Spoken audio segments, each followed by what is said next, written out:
Hola, muy buenas tardes a todos. Muy bienvenidos a una nueva edición del programa Doctores en Línea. Me presento, soy la doctora Carolina Díez, pediatra, trabajo en el Hospital Hernán Enríquez Aravena. Quiero contarles un poco, recordarles que Doctores en Línea es un programa que ha sido creado por una alianza estratégica con el Hospital Hernán Enríquez y Ufrovisión, que es el canal de televisión de la Universidad de la Frontera.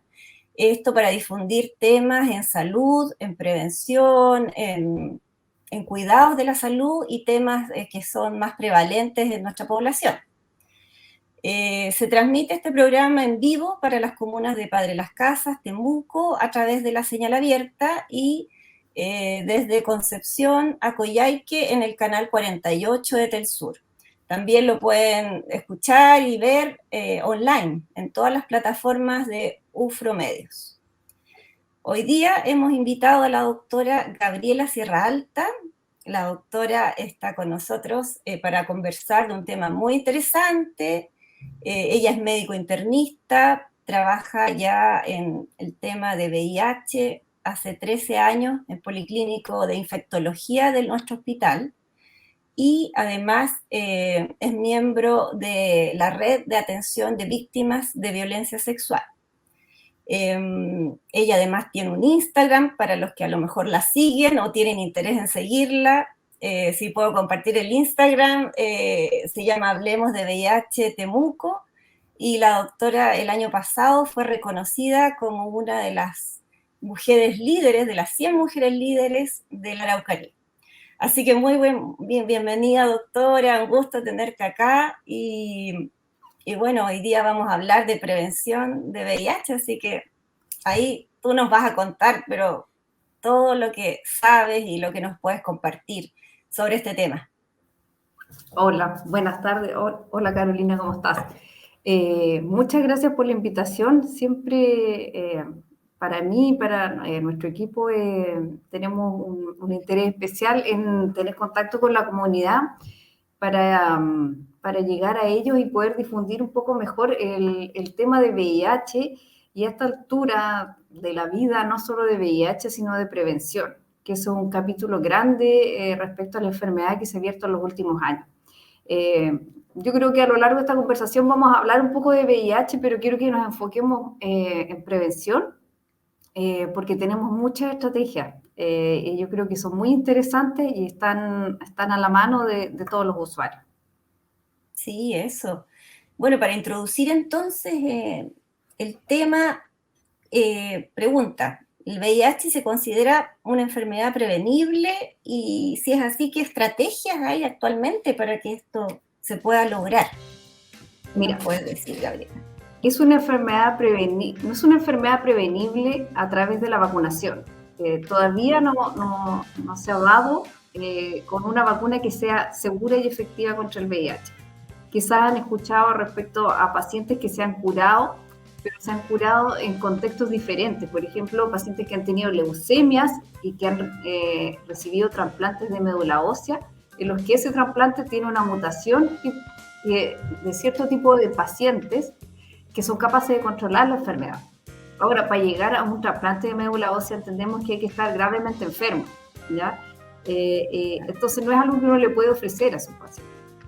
Lo que sí tenemos actualmente son dos cosas, PrEP y PEP, que vamos a hablar a continuación, pero la estrategia de prevención no es única. hay muchas cosas a través de las cuales nos podemos cuidar, ¿ya? Y eso va desde los cambios conductuales, y cuando digo cambios conductuales no me refiero a la abstinencia.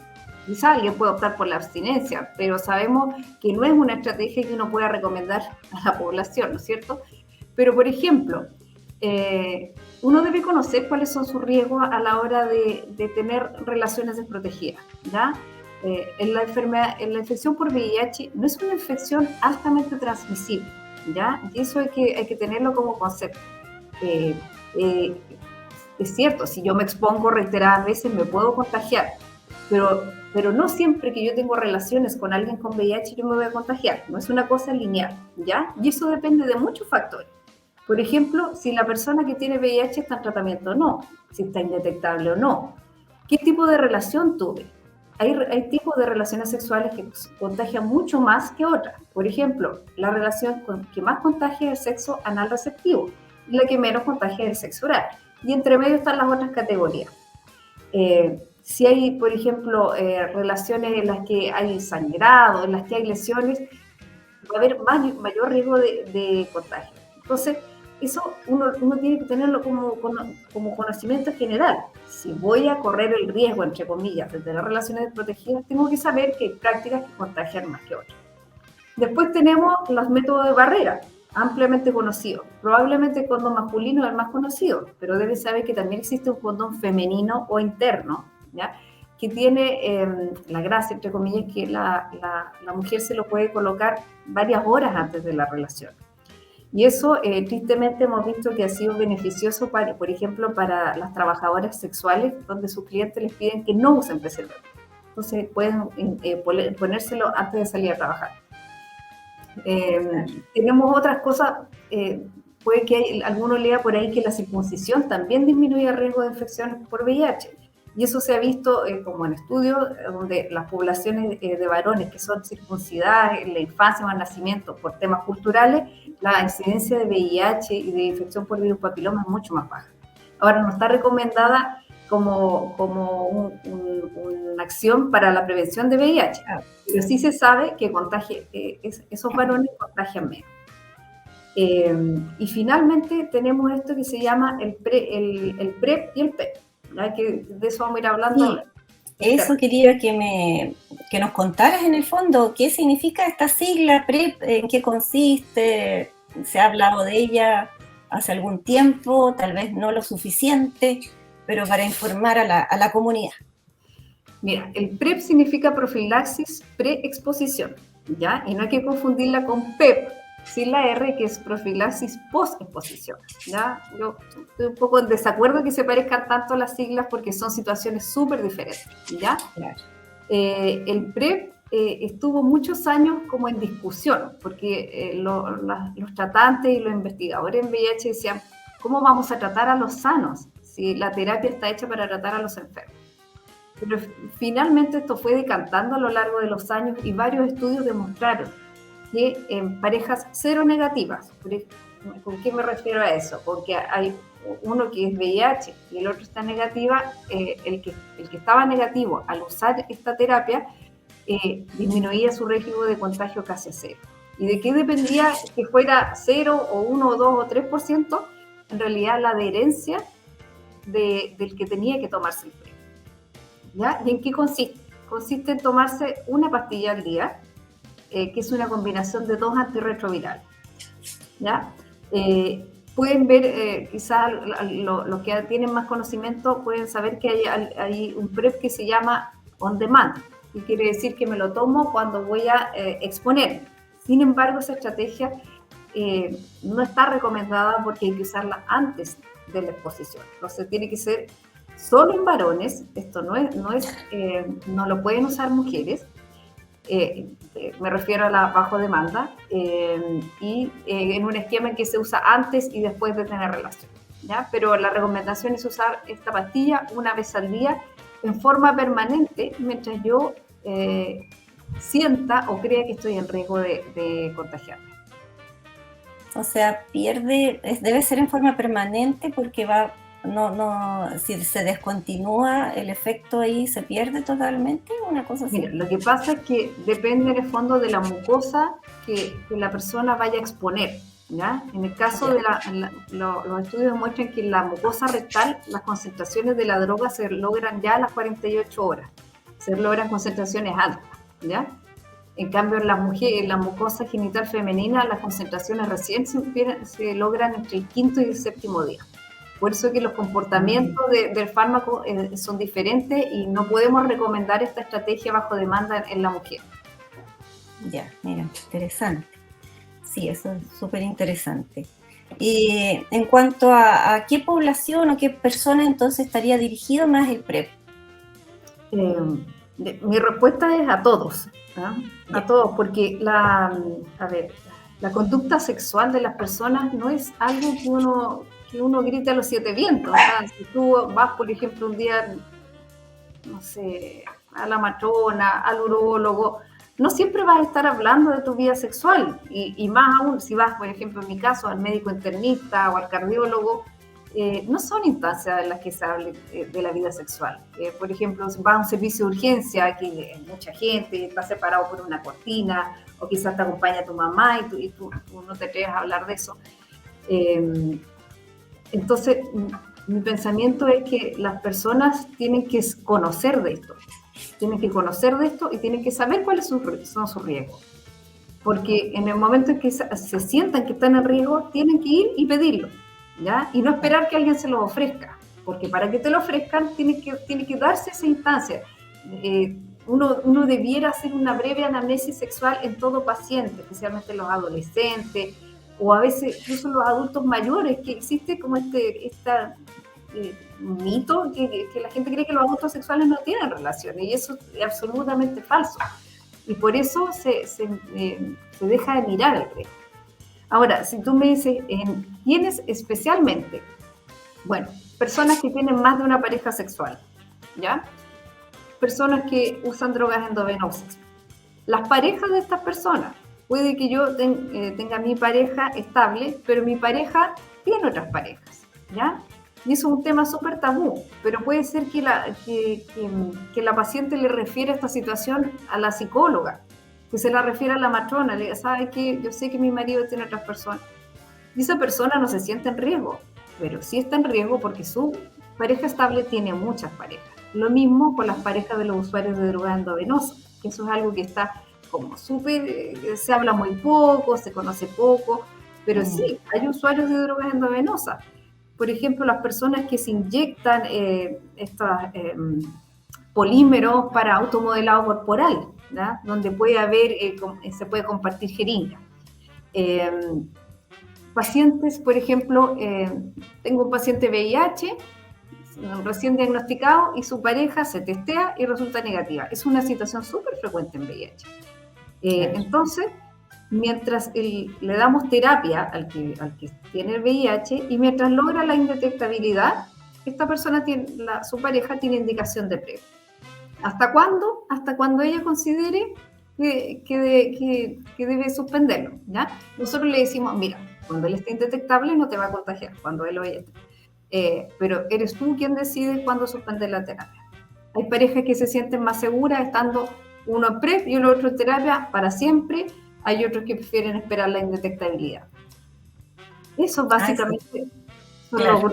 Nosotros nunca suspendemos PrEP, porque como te digo, es un tema súper íntimo. Yo digo, quizás nosotros estamos tranquilos porque Pedro se toma la terapia o creemos que se toma la terapia. Pero quizás tú conoces mejor a Pedro y sabes que de repente se deprime, está triste, le da así como la rebeldía y no se toma la terapia.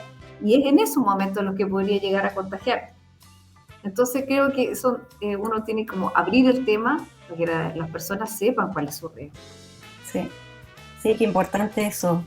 Conversar más abiertamente y entre todos y claro, las personas portadoras que también se atrevan ellos a ponerlo en la conversación con sus parejas. Exacto. Sí, se me olvidó decir también quienes hayan tenido un ITS. O sea, si uno se pone a revisar los antecedentes de los pacientes que llegan recién diagnosticados por VIH, la mayoría ha tenido algún ITS. Y con eso me refiero a que han tenido condilomas, genitales, anales, vulvares, con que han tenido un Papa Nicolau alterado o definitivamente un cáncer de cuello uterino, sífilis, gonorrea, hepatitis, todos tienen, la mayoría tiene una historia. Entonces, cuando ese paciente se pesquisa CTS, es obligación abrirle la carta, mostrarle y decirle, mira, estas son las opciones, podemos evitar que te infectes.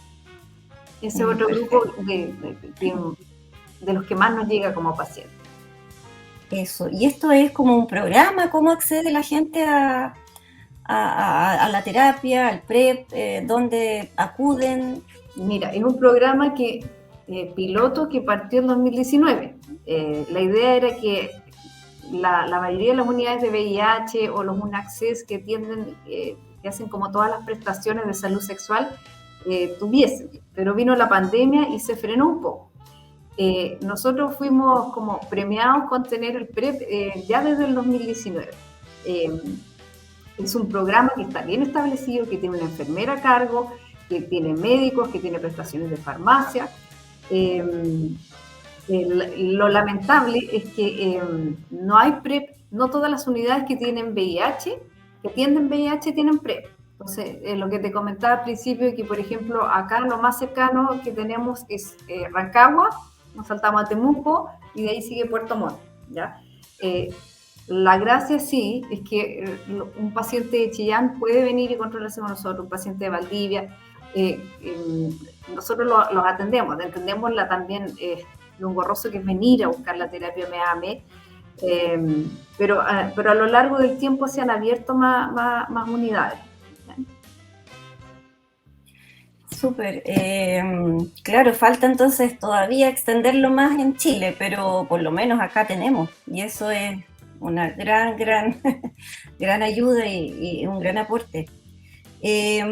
¿Cómo este programa incluye algunas otras prestaciones aparte del PrEP? ¿Hay algo más que se le aporte ahí a las personas? Mira, el principal riesgo y lo que más decían los detractores del PrEP es que en el fondo uno al liberarse del miedo de tener VIH se iba a liberar de todo lo que es menos riesgoso en el fondo, y se iba a ser más fácil adquirir nuevas ITS. Entonces, el programa tiene que hacerse cargo de las ITS que pudiesen aparecer eventualmente. Lo que nosotros ofrecemos, ¿no es cierto?, es que los pacientes llegan a nuestra unidad, tienen una entrevista con la enfermera de PrEP. La enfermera de PrEP les pide los exámenes básicos, porque tenemos que descartar que tenga VIH y tenemos que buscarle las otras ITS. Y luego de eso tiene una intervención por médico. Para ingresar tienes que tener más de 18 años. Sin embargo, nosotros, y debo decirlo abiertamente, hemos hecho excepciones en menores de edad que están en muy alto riesgo. Por ejemplo, menores que han sido parejas de pacientes recientemente diagnosticados o chicos que han tenido varias ITS ya. Entonces, ahí en ayuda, o sea, en colaboración con el pediatra, hemos hecho algunas excepciones. Lo que ofrece el programa es, bueno, tamizaje de las ITS, si hay alguna las tratamos, por supuesto. Ofrecemos 3 vacunas. La vacuna del virus papiloma, que es para todos, hombres y mujeres hasta los 27 años, ¿ya? Incluso si han tenido lesiones, ya sea condiloma o las mujeres han tenido neoplasia de cuello uterino, también está recomendada la vacuna porque puede prevenir la reinfección.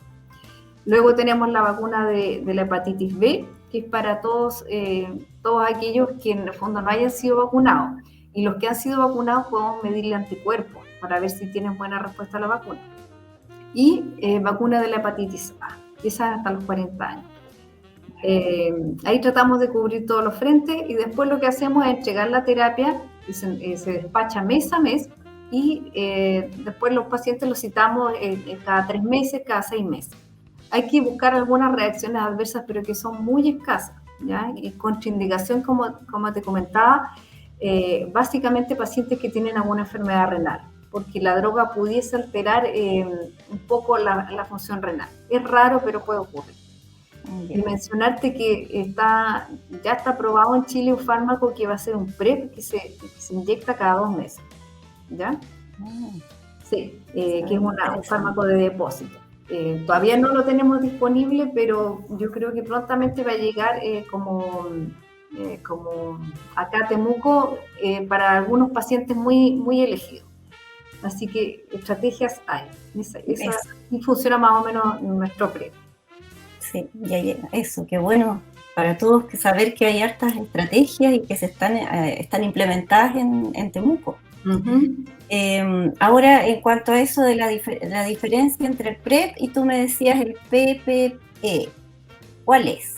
Así en forma más fácil. Es algo que yo tomo la decisión, elijo, empiezo a tomarla, no es una urgencia, puedo suspenderla, si yo considero que, no sé, tenía varias parejas, pero ahora tengo una pareja única, puedo suspenderla, después ya no estoy con esa pareja, puedo volver, no requiere una continuidad tampoco.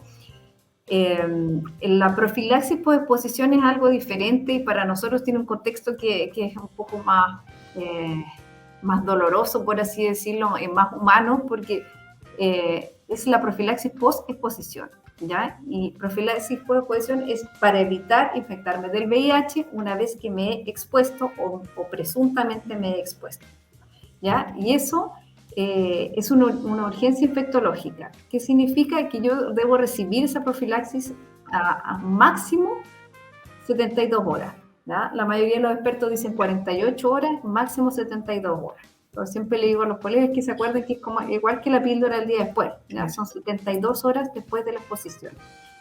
Y nosotros, en nuestra unidad, en nuestro hospital, está garantizado solamente para las víctimas de violencia sexual, que consultan dentro de 48 horas y son víctimas de violencia sexual aguda, ¿ya? No sirve cuando hay exposiciones reiteradas como pacientes que son crónicamente abusados sexualmente.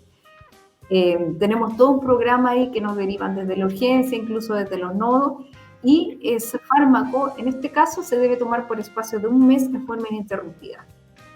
Y en este caso no es biterapia como es en el PrEP, sino que es triterapia. Son 3 fármacos, generalmente vienen coformulados en una sola pastilla, pero son 3 drogas en vez de 2. Perfecto. Sí, ahí quedó clara como la diferencia y la urgencia en el fondo de dar el PPE, perdón, sí, versus el PrEP. Bueno, ya nos dijiste eso, quiénes lo reciben, cómo pueden acceder los pacientes que se exponen voluntariamente a una situación así. Ese es un problema grande, porque como te digo, está garantizado para las víctimas de violencia sexual dentro de 72 horas y que son FONASA. O sea, está súper restringido el universo. Pero ahora, ¿qué pasa si yo decidí correr el riesgo o tuve un accidente de preservativo o soy una persona agredida sexualmente ISAPRE? ¿Ya? Sigo necesitándolo en el fondo. Ahora, hasta hace un tiempo no había mucho que hacer y teníamos casi que, nosotros a veces teníamos fármacos que habían sido devueltos y casi que teníamos que darles de eso corriendo harto riesgo. Pero ahora lo que hacemos, existen convenios con algunos laboratorios, especialmente del que comercializa fármaco que se llama TLD, que es combinación de 3 antirretrovirales, que es lo mismo que damos en el hospital. Ahora, para que el paciente pueda acceder a eso, necesita una receta que diga especialmente PPE, ¿ya? Porque si va con una receta común y corriente a cualquier farmacia va a tener que pagar el costo normal del fármaco, que vale alrededor de 400, 500 mil pesos, ¿ya? Y que es súper poco asequible y menos en una situación de estrés y de emergencia. Entonces, quizás si se los digo ahora se les va a olvidar, pero en la cuenta de Instagram sale súper claro qué es lo que debe decir la receta, ¿ya? Pero a grosso modo debe decir el nombre, por supuesto, pero debe decir la sigla PPE, para que se entienda que en el fondo ese paciente va a retirar un solo frasco de terapia y que no va a ser un paciente crónico. Y en este momento el convenio se hizo con la Salcobran y lo hicieron buscando como esto es una urgencia, buscando una farmacia que esté abierta todos los días del año y esa fue la Salcobran del Mall. Ahora, sí, dentro de un par de semanas va a empezar a comercializarse en las ahumadas, ¿ya? Y no con tanta restricción de tener que ir exclusivamente a esa, porque yo entiendo que es una situación súper estresante y que Claro, casi los minutos corren, ¿ya? Y ahí claro que mismo sí. también un listado, por ejemplo, hay una farmacia en Villarrica, cuál es la de Valdivia, etcétera. Pero la buena noticia es que dentro de poco va a estar disponible, bajo las mismas condiciones, que también tienes que poner PPE, en las ahumadas y también con este descuento. Oh, qué importante saber eso, y para los colegas, para los médicos generales, de atención Los que primaria, de las trabajan en urgencias, como emergencia. haberles comentado antes, que sepan esto, porque, pucha, el tiempo también es importante. Premia. Apremia ahí y se puede acceder acá en Temuco a esa terapia de emergencia. Uh-huh. Así que estupendo, Incluso se súper puede buen comprar dato. el fármaco online subiendo la receta. ¿Qué Hemos hecho cosa? la prueba. Se puede comprar Ah, online para subiendo eso, la para hacer receta. compras online. Sí. Capaz que sí. Buena sería averiguar eso. Sí. Uh-huh. Mira, hay otra cosa que quería preguntarte. ¿A qué se refiere una sigla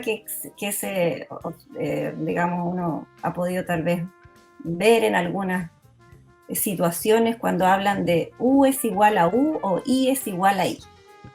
Ya. U es igual a U en inglés, ¿ya? Que en el fondo, y I es igual a I en español, que indetectable es intransmisible.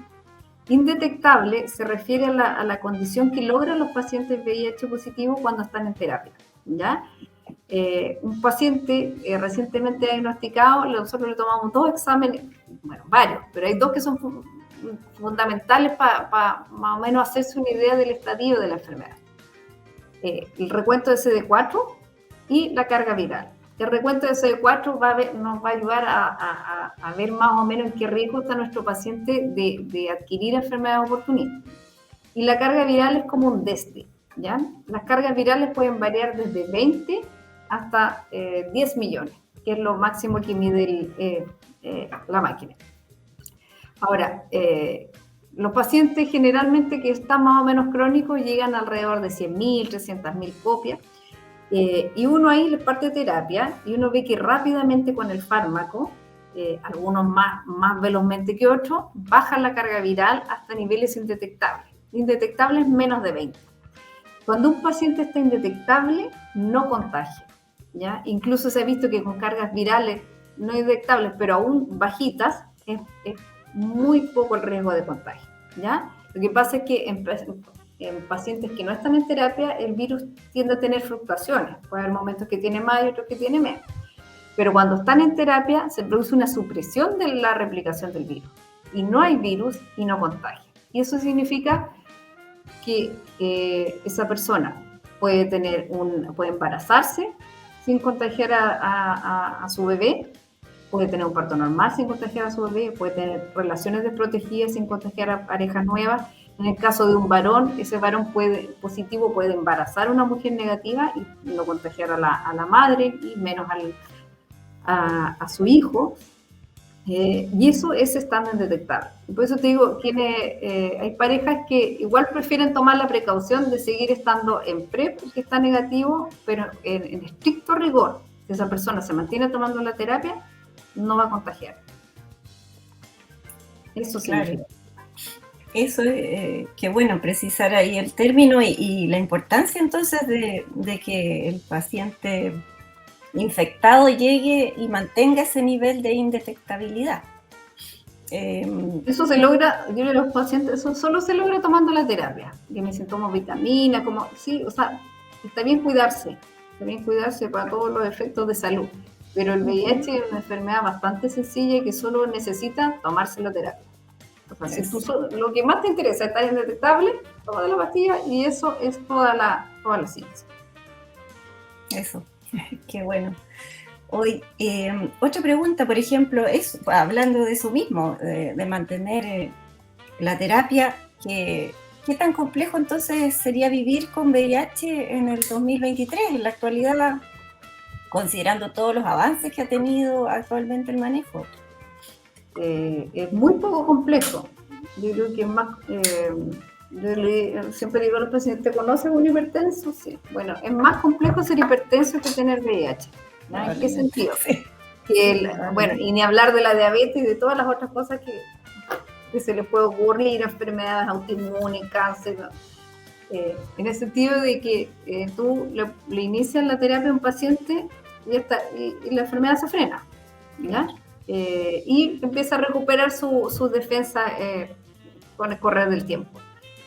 No es una enfermedad que evolucione, a diferencia, por ejemplo, de la hipertensión. O sea, un paciente hipertenso puede partir con un fármaco, pero con el tiempo puede requerir 2, 3 más. Tiene que haber restricciones en la dieta, tiene que bajar de peso. O sea, es una enfermedad que hay que hacer múltiples intervenciones. Ni hablar de la diabetes, la diabetes avanza igual. Incluso a veces pese a los esfuerzos que hacen los pacientes. Acá no, acá basta con tomarse una pastilla al día. ¿Cuáles son? Yo le digo, ¿qué es lo difícil? Pucha, lo difícil es que vas a tener que venir todos los meses o mes por medio a buscar tu terapia o mandar a alguien. ¿Y por qué? Porque uno conoce de repente hipertensos que se compran al abril, van a la farmacia y evitan ir al consultorio. Pero en VIH las terapias son súper caras. Entonces, no es factible que alguien vaya y diga, ya, este mejor lo voy a comprar nomás para ahorrármela ahí al hospital.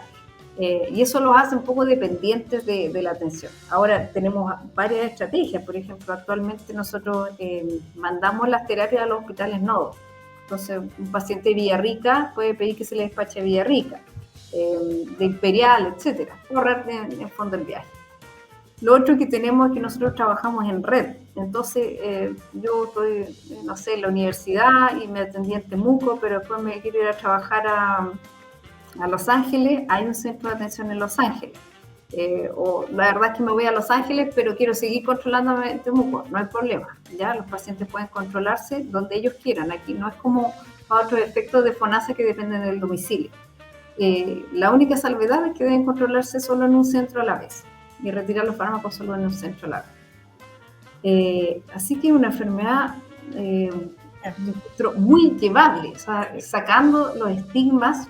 Creo que tomarse una píldora al día es como el desde de casi todo ser humano, cualquier adulto se toma al menos una pastilla al día. De todas maneras. Sí. Se ha simplificado muchísimo, entonces, claro, la vida para los pacientes. Hay pacientes que conocen a gente con VIH mayor o que se enfermó en los 90 o que se ponen a googlear, claro, y hay que tomarse 9 pastillas. O incluso nos pasa con los migrantes que a veces vienen con esquemas que nosotros ya no usamos, de muchas pastillas al día, mal tolerados, se los toman igual, pero acá la mayoría de nuestros pacientes y todos nuestros ingresos están con una píldora al día. No, eso es un beneficio tremendo para los pacientes. Qué bueno por ellos, qué bueno porque esta enfermedad ya no es, no implica todos los sacrificios y todos los riesgos probablemente que tenía antes el tratamiento, y eso ojalá todos lo sepan, lo conozcan para que no le pierdan el miedo también a saber. A saber que tener VIH no es un sacrificio tremendo, hay un tratamiento efectivísimo y más encima eso disponible en todo Chile. Qué bueno. En cuanto a restricciones de los pacientes propiamente tal. Hay dos restricciones. La vida en general con el virus indetectable se puede tener bastante normal. Sí. Yo creo que hay dos restricciones que son importantes, una más que otra. La primera es que no puedes donar sangre, ¿ya? Y eso lo tienes que tener claro. Mejor no te acerques a un banco de sangre. Claro. Es muy bueno que sean tus intenciones, porque siempre en el banco de sangre, y eso es importante que lo sepan los pacientes, en el banco de sangre te van a testear, siempre, por obligación, aunque tú digas que, no sé, vienes llegando de Marte y nunca has tenido contacto sexual con nadie, claro. Siempre te van a testear. Aunque tú mientas en la encuesta, siempre te van a testear, ¿ya? Y aunque el paciente esté indetectable, el test siempre va a salir positivo. porque el test de ELISA lo que busca son antígenos virales, que puede que en ese momento el paciente ya no tenga, pero también busca anticuerpos. Y los anticuerpos que secretamos contra el VIH quedan permanentemente circulando. Yo siempre voy a tener anticuerpos contra el VIH. Y esa es una pregunta frecuente, porque a veces tenemos pacientes que están súper bien y a veces le piden un examen preventivo de VIH y se asustan mucho. Y preguntan, chuta, ¿qué voy a hacer ahora? O piensan que porque están indetectables va a salir negativo. Bueno, claro. El ELISA siempre sale positivo, ¿ya? Entonces, no puedes donar sangre. Y nadie se va a atrever tampoco a hacerlo. Y la otra restricción, que es una restricción que está en permanente discusión, que es la lactancia materna. O sea, yo mamá VIH positivo, hay mamás hay madres que son pacientes crónicas de nosotros y que se han ido embarazando y con su terapia, no hay un problema. Y también tenemos otras embarazadas que se diagnostican en el embarazo, se diagnostican de VIH. Y hay otras embarazadas que se infectan en el embarazo, ¿ya? Son todos escenarios distintos. ¿Qué es lo más grave? Es infectarse durante el embarazo, porque cuando uno se infecta tiene como una explosión de virus, ¿ya? Y ese virus teóricamente podría pasar la barrera de la placenta e infectar al bebé, ¿ya? Por eso que a las embarazadas hay que hacerle un examen cada trimestre, porque antes decían, no, hay que hacerle un examen, hay que repetir el examen a las que tengan factores de riesgo. Pero el factor de riesgo para tener VIH es tener relaciones. Si está embarazada, porque tengo relaciones. Entonces, ahora se hace todo en cada trimestre, ¿ya? Para poder pesquisar a alguna madre que se positivice durante el embarazo, que es la situación más grave. Y la más extremadamente grave, que por ejemplo que pasa a veces con mujeres que no se controlan el embarazo o madres migrantes, por ejemplo, es que se diagnostican en el trabajo de parto. Y aún así, en ese momento hay estrategias para evitar que ese bebé se contagie, ¿ya? Hasta en la situación más grave, ¿ya? Y nosotros con mucho orgullo tenemos que decir que nosotros no tenemos bebés contagiados en nuestro hospital, que hayan contagiados por transmisión vertical. Pero sin embargo, aún en la mamá que está indetectable de antes y paciente conocida, no está permitida la lactancia. Y ese es un tema que está en permanente discusión y en permanente revisión. Nosotros suspendemos la lactancia, pero también nos hacemos cargo de eso y el programa provee la leche a esos bebés, ¿ya? Y se hace todo un seguimiento del bebé aun cuando esté negativo, o sea, estando negativo. Pero eso es un tema que se discute mucho, especialmente con los pediatras, porque claro, se dice, hay mamás que lo van a querer hacer igual, quizás lo hagan escondidas, es quizás mejor visibilizar esto y transparentarlo y hacer un seguimiento mucho más estricto de ese bebé. Pero en términos generales, hasta el 23 de mayo del 2023 está contraindicada la lactancia. Yeah. Yo creo que eso va a cambiar, pero claro, la lactancia es amamantar y donar sangre. Donar sangre, perfecto. En cuanto a la accesibilidad que hay para el test de VIH, ¿dónde se puede hacer actualmente? Sobre todo en nuestra región o en nuestra zona, aquí en comuna de Temuco, tal vez más localizado aún, ¿dónde se puede hacer? El test de VIH es un test que está en el fondo liberado, ¿ya? Y que las personas pueden ir directamente a su consultorio o al laboratorio a pedir, ¿ya? No debería haber restricción con eso. ¿Requiere orden médica? No requiere orden médica. Ahora, si tú eres ISAPRE, también puedes ir al laboratorio y pedirlo, pero te van a cobrar una adicional en el fondo porque no llevas la orden médica y ellos te hacen una orden médica. Pero uno puede ir al laboratorio por la orden, ¿no es cierto?, la ISAPRE, o sin la orden, y también te lo van a hacer, te van a cobrar un poco más. Y en todos los laboratorios de los consultorios, de los hospitales nodo, uno puede ir y hacerse el test de VIH, ¿ya? Y yo los invito a que si no se los hacen, me digan y para poder ver qué está pasando en esos centros, ¿ya? Comuniquen con tu Instagram, ¿ves? Porque sí, la consejería de VIH ya no se debiera hacer. Claro, uno por supuesto que tiene que decirle al paciente, tú sabes que te sale positivo, hay que hacer esto y esto y esto, ¿ya? Si sale positivo, Si sale negativo, te van a informar al tiro. Si sale positivo, ese test va a una confirmación al Instituto de Salud Pública. Entonces, la persona del laboratorio tiene que tomar los datos de ese paciente para eventualmente, si sale positivo, ubicarlo. ¿Ya? Pero en eso, esa debe ser la consejería. No más allá de eso, no tiene que pedir una hora, que no se puede demorar mucho tiempo. Ya. Antes del examen, eso, no te van a exigir que pases por algún, claro, como una conversación previa o una autorización, una cosa así, ¿no? Los menores de edad tienen que ir acompañados por un mayor de edad. Ya. Que no tiene por qué ser ni el papá ni el apoderado. Un mayor de edad, en el fondo, que firme la orden. Ya. Pero los adultos o los mayores de edad no, ya no van a tener, no tienen que recibir esa consejería. Ahora, siempre la orden debe ir firmada, y eso a veces hay pacientes que me dicen, no, si yo creo que a mí me tomaron el VIH. Entonces le digo, ¿a usted lo hicieron firmar una orden? No, entonces no es cierto.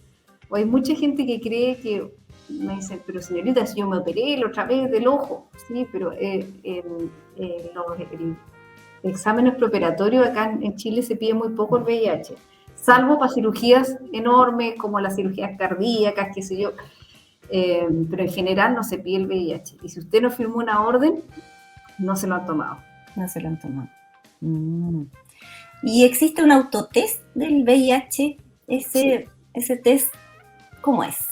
Cuéntanos ahí sobre también eso. Fue, como todo en VIH, siempre ha habido polémica, porque no había mucho temor en liberar este examen y ver qué iba a pasar, o sea, qué vamos a hacer si el paciente tiene en sus manos su capacidad de diagnosticarse. ¿Qué va a pasar con eso? ¿Va a ir a un centro de salud? Tú sabes que han habido casos de gente que hasta incluso ha atentado contra su vida cuando se entera de esto. Claro. O por eso lo he hecho de pedirle el examen, también ha ocurrido, ¿ya? Más antes, mira, aquí no vengo a venderle regalos, pero existen dos test.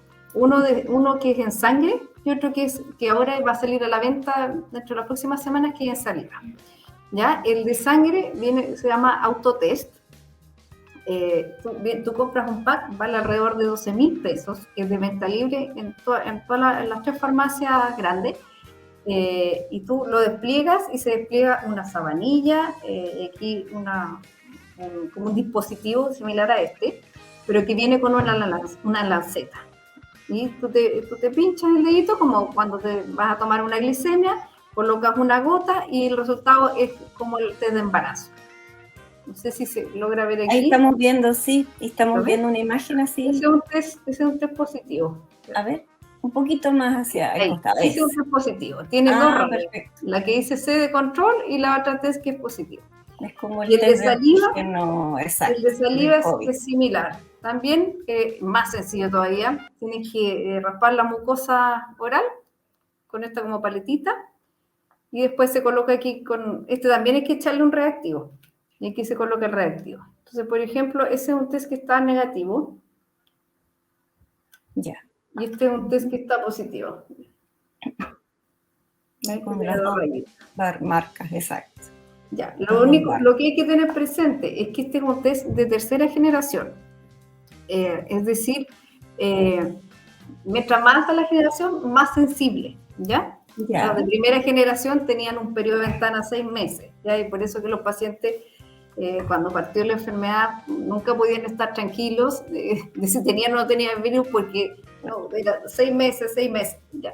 Después pasamos segunda, tercera y cuarta generación. El que nosotros hacemos en sangre, de sangre periférica, no de gota del dedo, es de cuarta generación y ese tiene un periodo de ventana que va no más allá de 10 a 12 días, ¿ya? Porque como te digo, ese mide antígeno viral, o sea, partículas del virus, y anticuerpos contra esas partículas del virus, ¿ya? Entonces es altamente sensible. Ahora, de tercera generación es un poco menos sensible porque mide anticuerpos. Y como sabemos, la formación de anticuerpos tarda varias semanas en aparecer niveles plasmáticos adecuados como para que lo pueda detectar el examen, ¿ya? Entonces, el periodo de ventana aquí es más o menos 3 meses, ¿ya? Si uno cree que la exposición que tuvo hace un mes, no te sirve usar este test. Si tú crees que la infección fue más allá de 3 meses, sí te sirve. Y eso está especificado, me imagino, en el mismo envase o cuando uno lo compra, el periodo de ventana, para que las personas sepan. Y de hecho son como bien alaracos con el periodo de ventana, a veces le ponen un poco más de tiempo por un tema de seguridad. Ya, y saber que cuando te sale positivo tienes que acercarte, tienes que confirmarlo con un test en sangre y hacer todo lo que se hace habitualmente.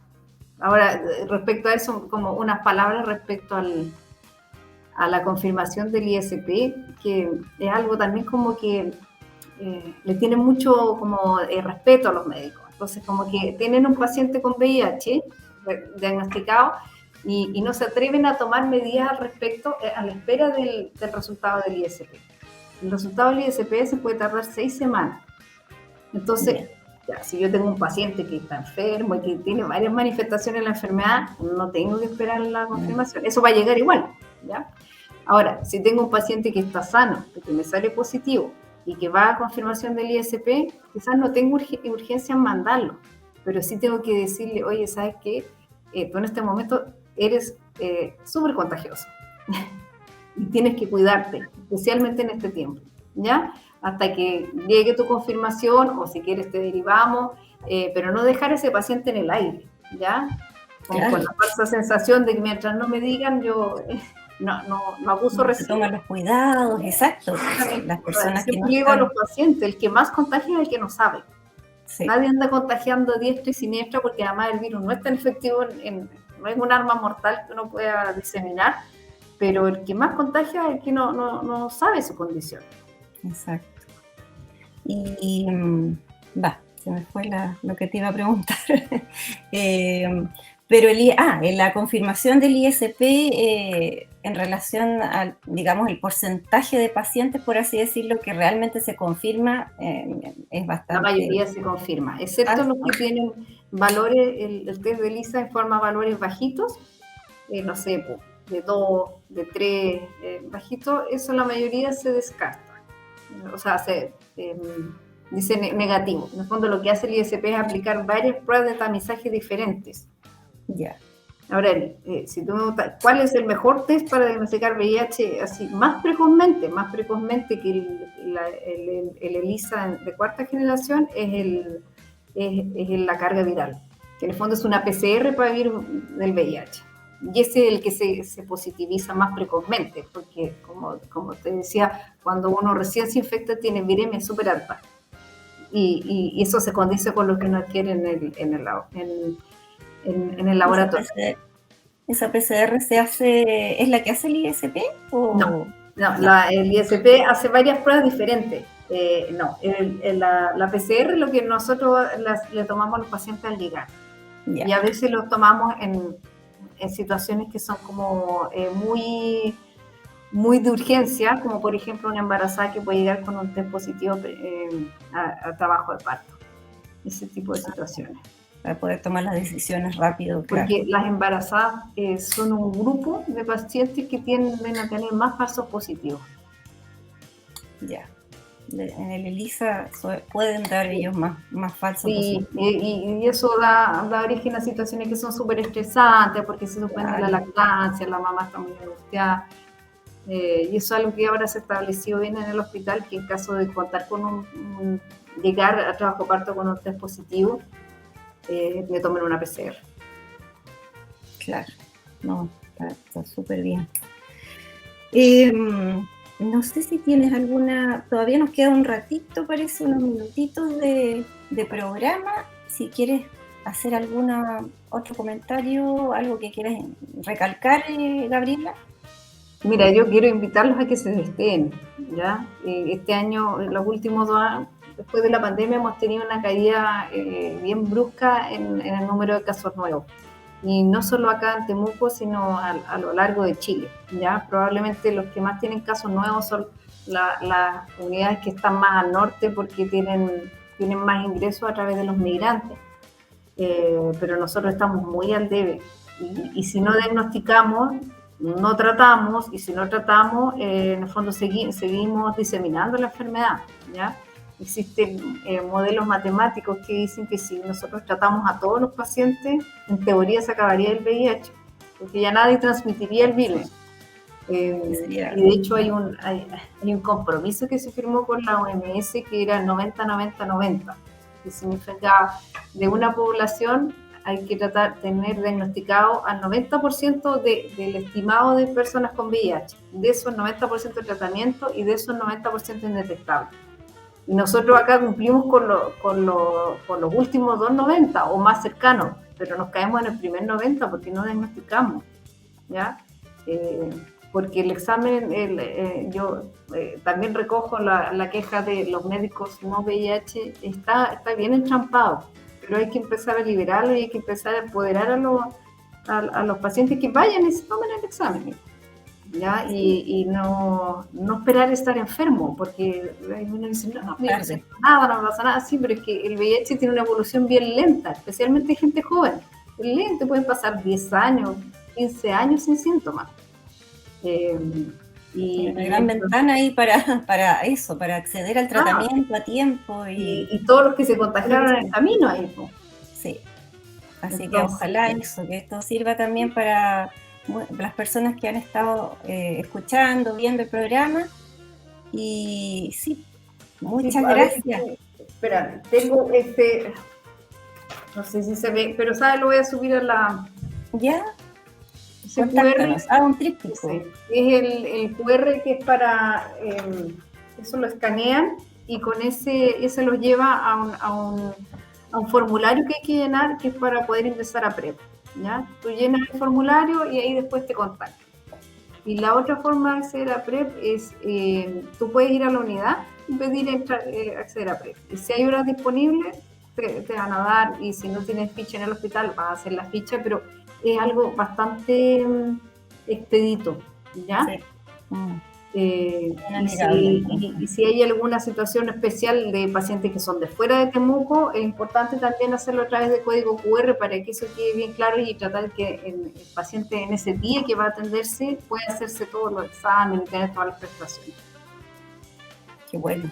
No, qué bueno, es una atención, pero excelente la que ustedes están brindando, así que para la comunidad, muy, muy buena oportunidad. Bueno, nos estamos despidiendo ya. Muchas gracias, doctora Gabriela, por toda la información. Perdón.